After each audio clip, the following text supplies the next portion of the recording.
It's okay to make mistakes, but how do we learn to show up imperfectly?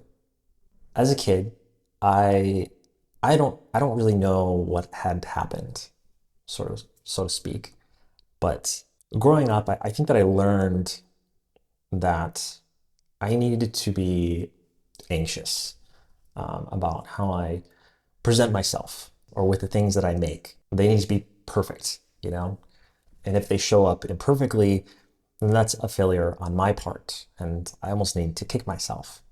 I'm not really sure where that started, except maybe looking at my siblings and seeing them older and being able to figure things out better than I ever could at my age, and feeling like I needed to achieve that level. And I think as my expectations and who I was able and the things that I was able to produce started to bisect more and more, it felt like who I wanted to be and the things that I wanted to make and the way I wanted to behave felt harder and harder to ever possibly achieve. And that's a lot of pressure as just a little kid. I distinctly remember I wanted to like build this bike out of aluminum, and it was like I'm like 12, and it's not something that I could possibly figure out. You know, maybe I could have, but I think like things like that started to build in my head, and but when I did try to figure them out, it felt like I got stuck in the process of trying to pre-plan it out so it did happen perfectly. And of course, it never really did. And gradually, I think I became more and more scared to enter a room with the level of skill or, you know, anything really. Um, I just became more nervous and more nervous because I didn't have the confidence to do those things, and I couldn't do those things.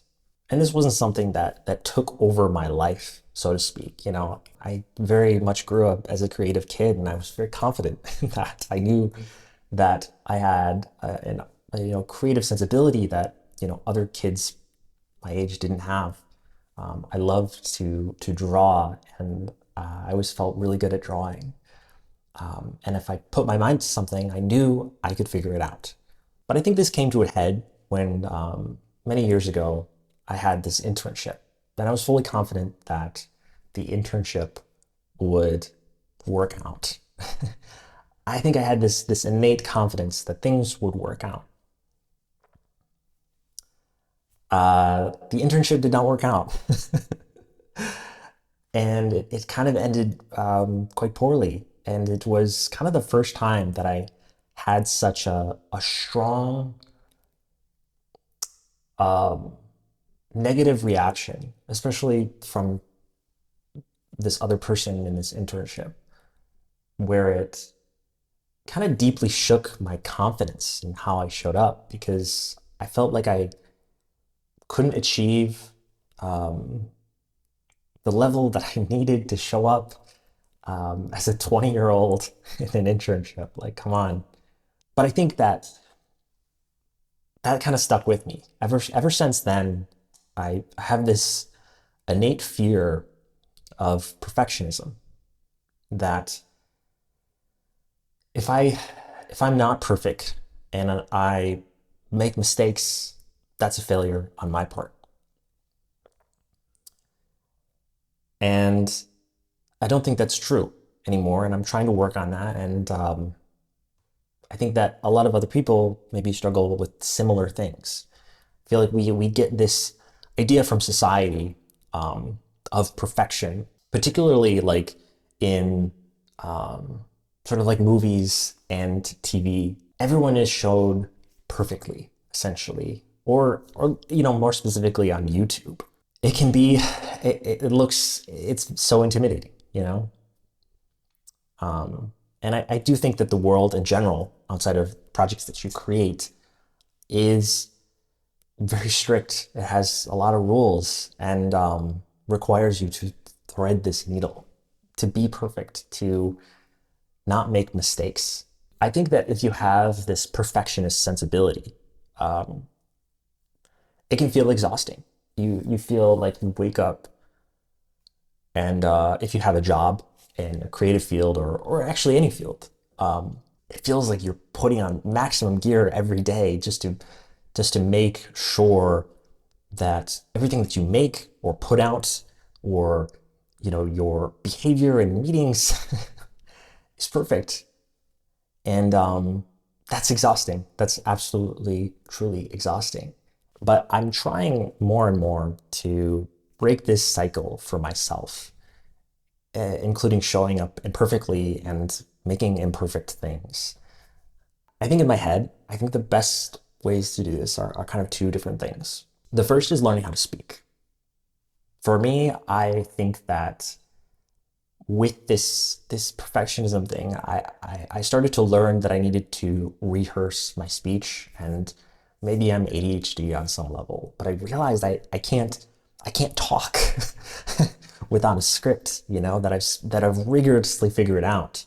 And I often will freeze up in meetings. I feel like I've had a lot of embarrassing moments that really hurt.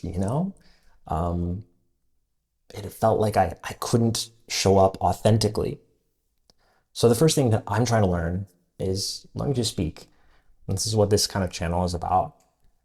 It's sort of going without a script. I have some bullet points here, but I just want to have a cup of coffee in the morning and just start riffing on the moment and trying to make something that's enjoyable for other people to listen to, because it's not coming from some sort of manufactured idea of what I want to produce. It's just this, I don't know, it's coming from my heart. And I think that ironically, this imperfection is quite interesting and appreciable by people. I think that everyone is looking right now for authenticity. So learning to speak, if you don't know how to do that, if you're like me, trying to figure this out, I think that learning to speak is kind of the first step here, is learning how to evoke yourself on the spot, to, I think, almost like train our brains to stop looking for the perfect word and to just say the thing. But the second thing, I think, is simply failure. The problem is that we're able to figure out perfection, so to speak. If we spend enough time, we can make the thing perfect. But we never really reflect on the fact that it's not your fault that you had a sick day, or that you woke up not feeling that good, or you ate something funny that week, or you had to work on a different project that took all your time and now you have no time and they're asking for this project or something. This happens all the time. There's always stuff in life that's getting in the way. And the problem is that I take that as a failure on my part, and to be mean to myself, and to say, as to put that in a pile and put that like, okay, I was not good enough. I didn't show up in the way that I wanted to. And this is just evidence that I need to try harder. That's the thing that we need to figure out and get over. So I think what I'm trying to do, and part of what these videos are, is to just make something. And if I show up, I can. If I make the worst video imaginable, that's okay. To do the things you want in life, it's very, very hard. So coupled with that, with our level of perfection in our heads that we want to evoke, we get this outsized idea of what perfection needs to be. And I think this is kind of the crux of the thing, really, is that our perception of how we need to show up is way beyond what's acceptable, actually.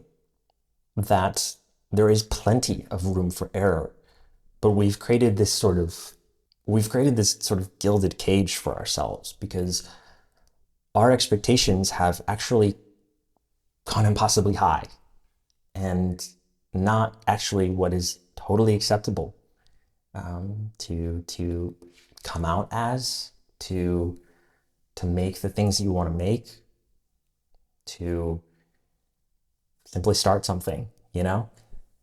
And